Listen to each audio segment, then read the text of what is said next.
The NFL here at SBR Forum Videos. I'm Peter Loshak. Right now we're talking with professional NFL handicapper Stephen O from Accuscore.com. Steve, thanks for being here once again. Thank you for having me. And of course, if you type in promo code SBR, you get a 20% discount for all of Accuscore services, right? I think it's actually 25%, and it might be capital S, capital B, capital R. 25% capital S, capital B, capital R. I mean, can you guys make a profit giving that big of a discount?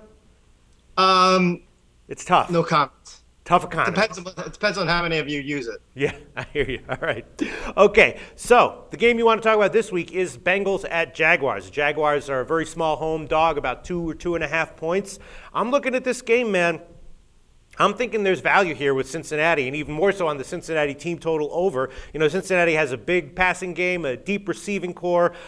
Jacksonville, you know, they're a substandard team this year. They were competitive with Indianapolis last week. Great job. But, you know, Cincinnati looks more like a team on the level of Houston who had their way with Jacksonville.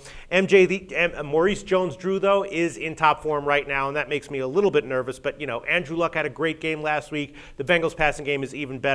So all in all, I'm looking at the Bengals, you know, giving less than a field goal as having value, and even more so the Bengals team total over. What do you think of that?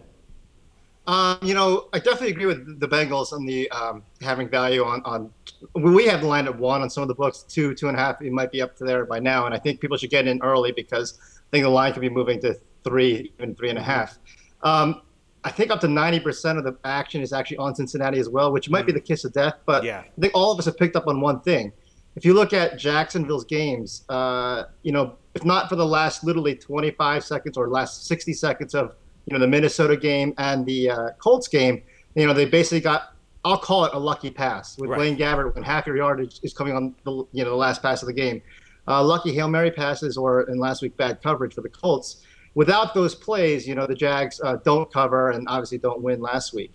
Against the Bengals, on the other hand, they were up by 14 points with, you know, 5 or 6 minutes to go each of the last 2 weeks. And, yeah, there were some late rallies to tighten the score by Cleveland and Washington. But really, if you look at Cincinnati, I would say that they evenly matched or even outplayed the Ravens for at least half that week 1. They thoroughly dominated 85-90% of week 2 and week 3 games. And I think that they are looking good for, and they always seem to cover, they always seem to win by 7 or 10 points against non-playoff caliber teams since the beginning of last year. So I feel like I'm right there with you as far as Cincinnati covering.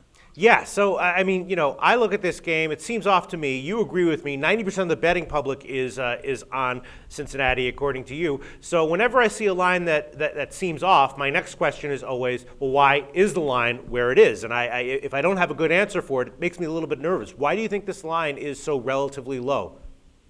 You know, I think there may be a feeling that, you know, as you point out, Maurice Jones-Drew is playing well. Yeah, and in our simulations, he's actually averaging nearly 100 rushing yards, which usually is a ticket to a team being favored. But in this case, it's not. I think that people assume that with the Bengals, as good as their offenses look, they've given up, I believe, 30-something plus points a game in the first 3 weeks. So there's this concern, I think, that Maurice Jones-Drew can keep the Bengals offense off the field enough to keep the ball game tight. Last year it was tight. The Bengals were up by 3. The Jags had, you know, last, you know, ditch effort fumbling the ball, and it ultimately turned into a Bengals touchdown. But maybe they look at last year's game, which was week 4, I believe, or week 5, and think that it could be another similarly close game.